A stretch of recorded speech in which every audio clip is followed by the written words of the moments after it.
Hi, my name is Karen Wonders. I'm the founder and CEO of Maple Tree Cancer Alliance. And I want to talk with you a little bit today about peripheral neuropathy. Peripheral neuropathy is basically when the nerves that carry messages to and from the brain and the spinal cord become damaged.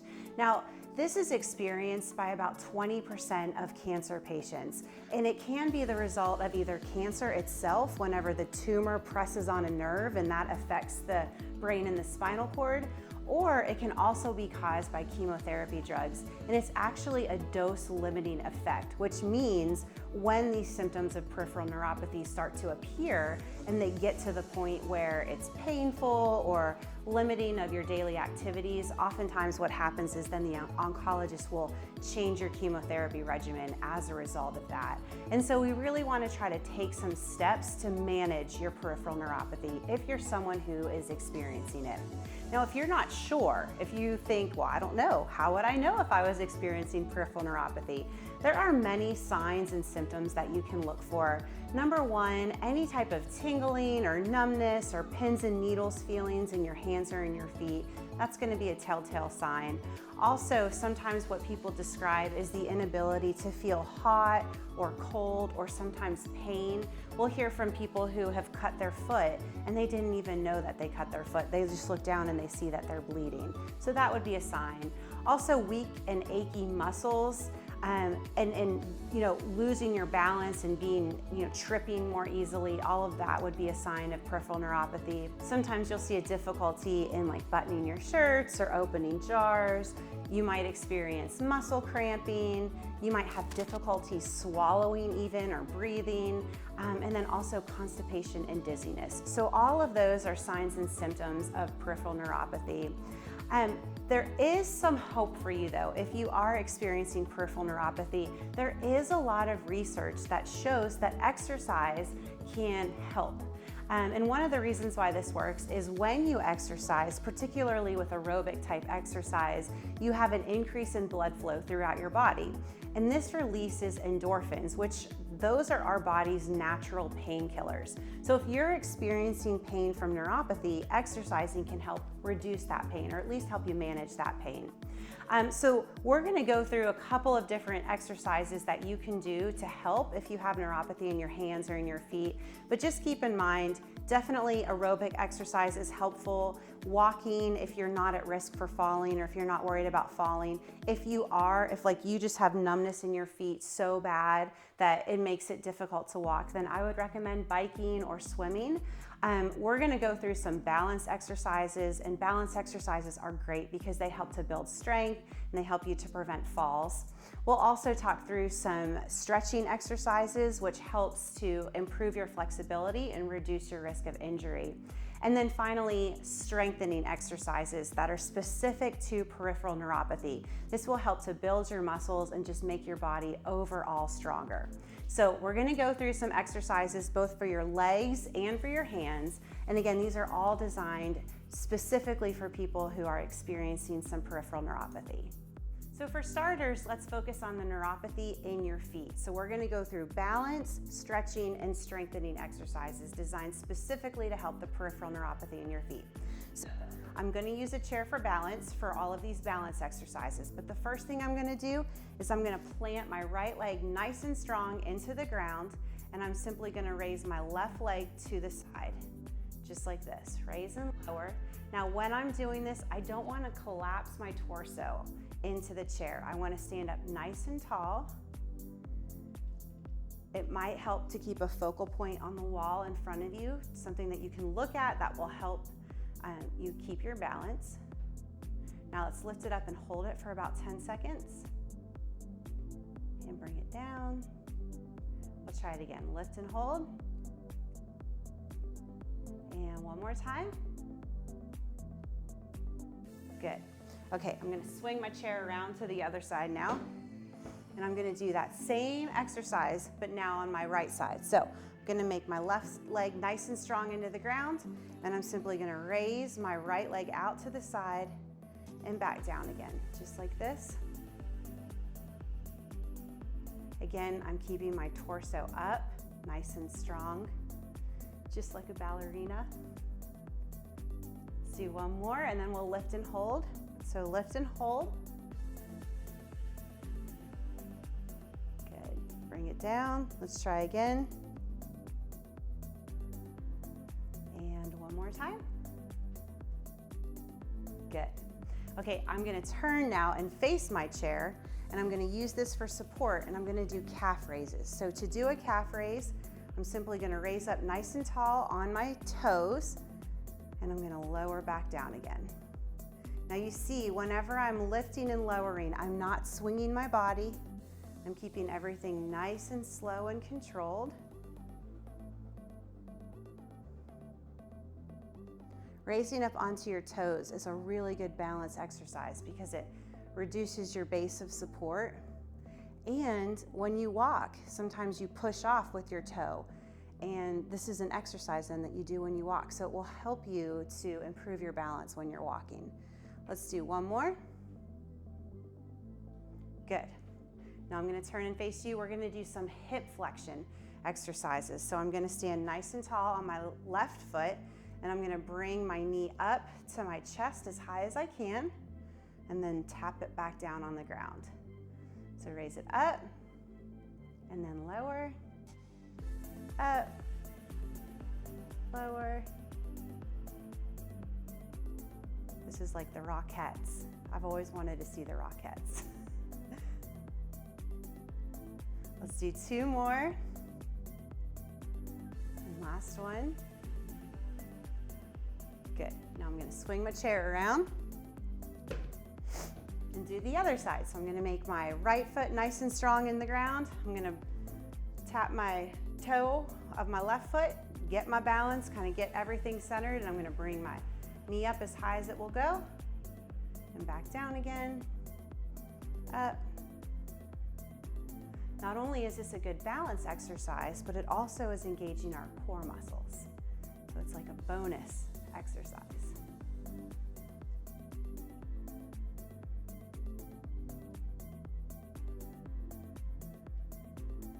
And two more. Good. Okay, now we're gonna do the opposite of that. So we did hip extension, now, or hip flexion, now we're gonna do hip extension. So we're standing up nice and tall, we're holding onto our chair for support, and I'm just gonna bring my leg back behind me. I'm gonna try to keep it straight, although it will run into the wall. And when you're doing this, you wanna try to keep your chest up nice and tall. You don't wanna lean forward as your foot goes behind you, because that will drop your center of gravity and definitely put you at risk for falling. Let's do two more. Good. Now I'm gonna come over here and do this side. So nice and tall with my right leg firmly planted in the ground. I'm gonna bring my leg behind and down.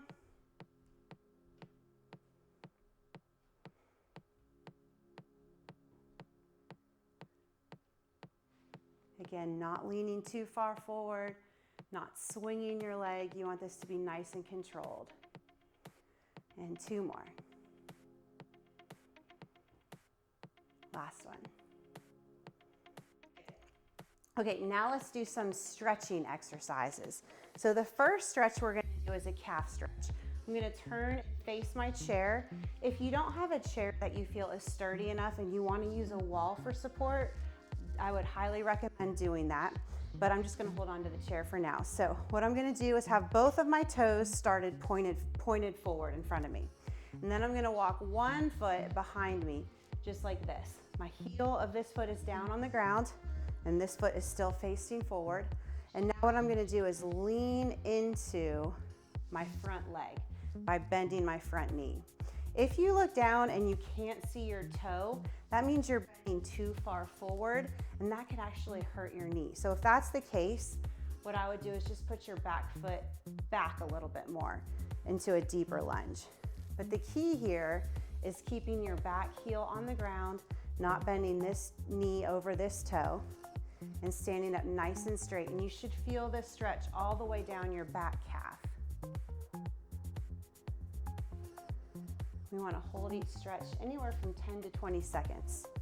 So now let's try the other side. So both of my feet are forward. I'm gonna bring one leg back behind me, get my heel down on that ground, and I'm gonna lean into that front leg, being sure not to bend my knee over my toe. And I'm standing up nice and tall.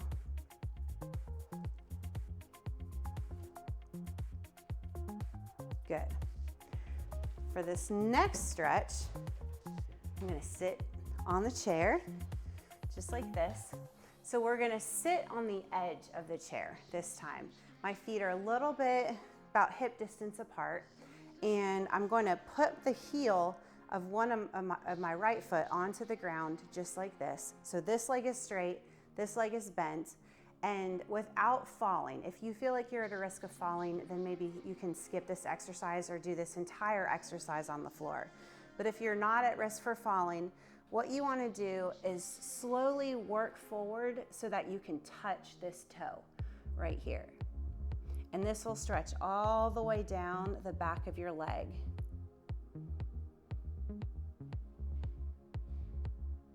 We're going to hold it about 10 to 20 seconds.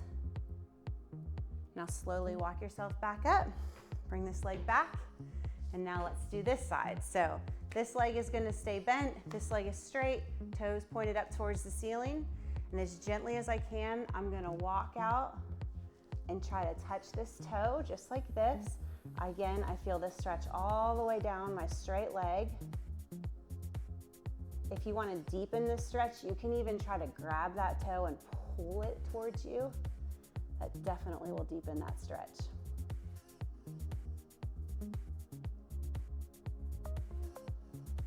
Good. Now we're going to slowly walk back up. And now we're going to stretch out our feet and our ankles. And so there's many different ways that you can do this. The way that reduces your risk of falling the most is doing it seated. So we're just going to stay right where we are.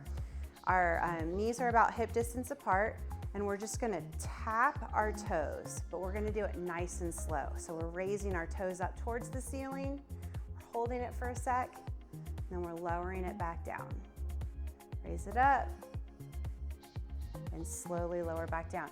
You should feel this stretch all the way up the front of your shins.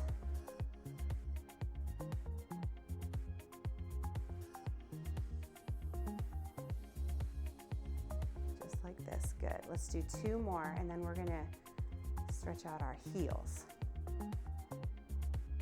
Okay, so let's do the opposite now. So now we're gonna plant our toes into the ground.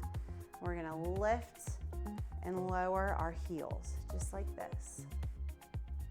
You can hear my ankles cracking. Good,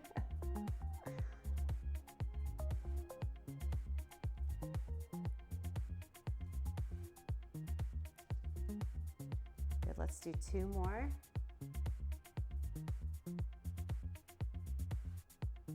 Good.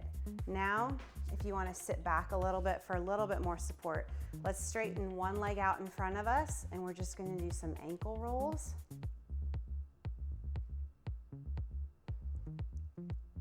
And then let's stop and go the opposite direction.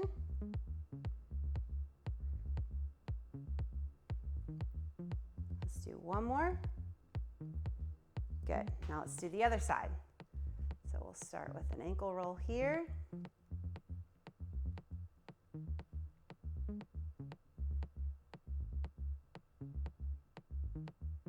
Good, let's do 1 more.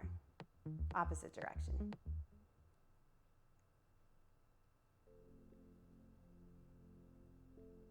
All right, 2 more. Good. Okay, now that was all the stretching exercises. So now I want to show you some strength training exercises that you can do. The first one, we're going to stay with our chair here because it's kind of working out for us. We're going to do what's called a staggered squat. So before we get into that, I want to just walk you through a standard squat. We'll start there. So to do a standard squat with a chair, my feet are a little bit wider than hip distance apart. I can use my side of my chair for balance. I don't want to be slumped in my chair like this though. I want to be sitting up nice and tall. And then what you're going to do is you're going to plant your feet into the ground and stand up nice and slow without swinging your torso. So, and then you sit back down again, nice and gentle.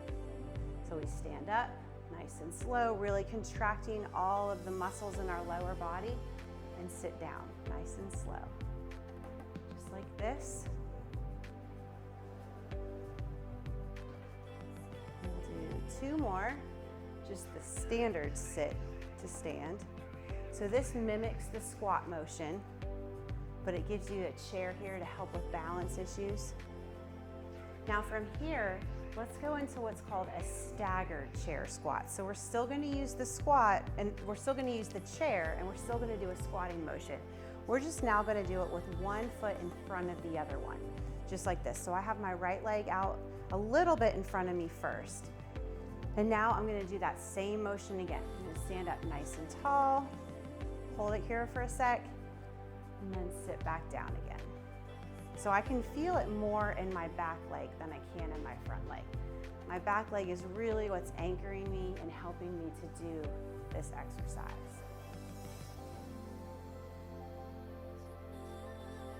And you don't want to push yourself off the chair with your hands. Those should really just be there for support. Let's do one more. Good. Now let's switch. Left leg out in front this time, right leg behind. Same motion, let's stand up. Really anchoring our right leg into the ground. Good. This prepares you to do those fancy one-legged squats, which are very difficult. I don't think I could do them. But this is building those muscles. And this also very closely mimics our daily lives. How often do we stand up and get off of a chair? I mean, many, many times throughout our day. Let's do 2 more. And last one. Good. All right, the last strengthening exercise I want to do. We've already done a slight variation of it. So if you remember with our balance exercises, we went through some calf raises. So we're going to do calf raises again. This time, we're going to do them on one leg. So you want to find a chair for support or a wall for support. We're just going to stand on one leg. You can put your leg behind your ankle just like this, or you can just kind of keep your toe on the ground to give you a little bit of extra support, whatever you're more comfortable with. And once you have found your balance, you want to really make all the muscles in your right leg nice and strong, and then you're going to raise up onto your toe and come back down again. Now, as you're doing this exercise, you don't want to swing your body. You really want to try to isolate the muscle inside your calf as you're doing this, and feel that squeeze at the top. Now, if you're someone who is at risk for muscle cramping, you're going to want to really stretch this out when you're done, just to try to reduce the likelihood of a cramp. Let's do one more. Good, and we'll stretch it out. We'll just put that foot behind us into our lunge, keeping that heel on the ground. Good. Now let's go to the other side. So now I'm going to stand on my left foot. I'm going to bring my right foot back behind, starting up nice and tall, and I'm going to come up onto my toe and back down. Now whenever I come down, I'm not letting my heel touch the ground. I'm keeping my heel just so it hovers over the ground. And that will keep a little bit of tension still in your muscle, which is what you want. You don't want it to relax all the way and then tense up again. You want to try to always keep a little bit of tension on there. Let's do 2 more. Good. Now stretch that out. Put that foot behind you.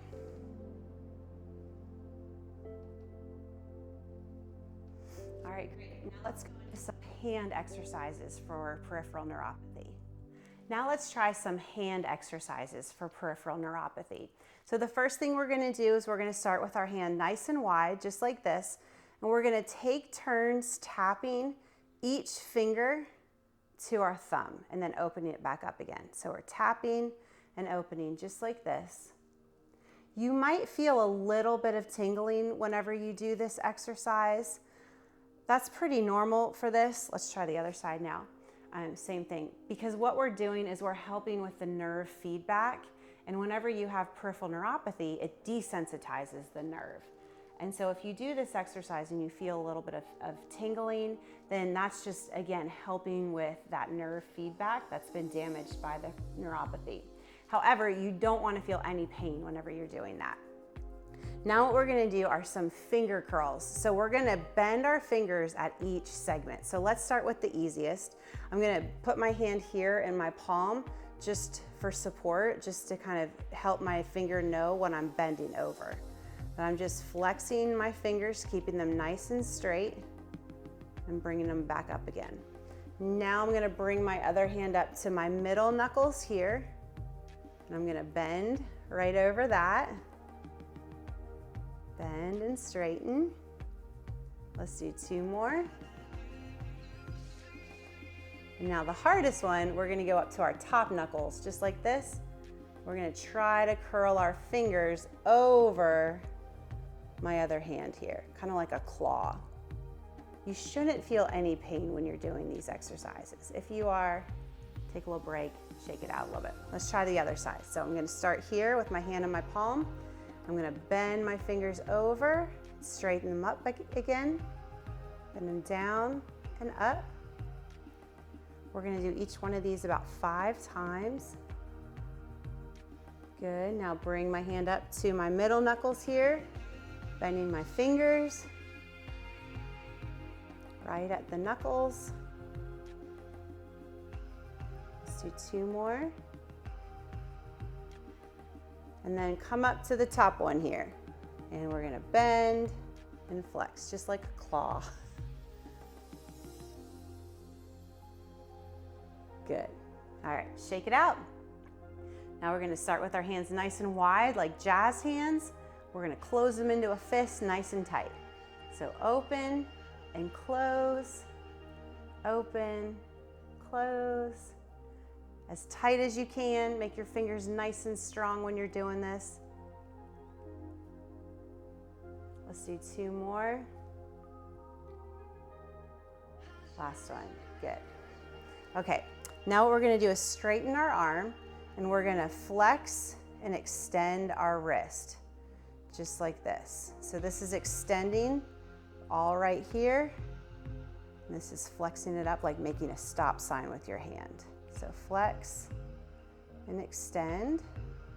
If you want to deepen, you can use your other hand to pull those fingers towards you. And the same thing up here, I can pull towards me and just deepen that stretch. This exercise in particular really helps to improve your circulation in your area, in your arm. Let's do 1 more. Good. Let's try the other side. So we're extending, flexing, extending, flexing. If you want to do this with your hand on a table, that would just provide a little bit more support for you. That would be fine. Okay, let's bring our fingers in, kind of stretch that out a little bit more. And now other way, bring our hands back.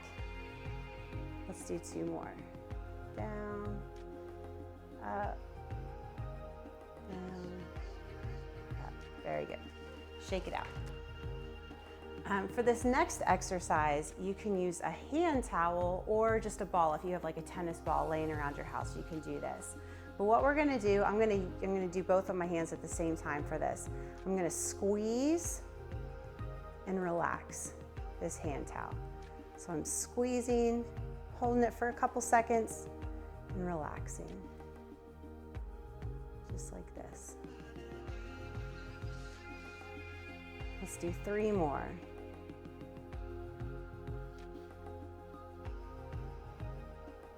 And last one. Good. And the last exercise, if you have a rubber band laying around, I didn't, so I'm going to use a hair tie. But I'm going to put this right around the tips of my fingers, just like this. And then nice and slow and controlled, I'm going to straighten my fingers out and bring them in. So you don't want to let your fingers snap back together. That's going to be the temptation there. So you want to try to keep it slow and controlled both ways. Let's do one more. Good. Now we'll do the other side. So again, I just have the rubber band right around the tips of my fingers here. I'm gonna open, hold on, open and close. Nice and slow and controlled. We're not snapping it back. Let's do one more. There we go. Okay, so I hope that was helpful for you. Please feel free to like and subscribe and check out all of our other exercise videos that are designed to help you mitigate cancer-related side effects.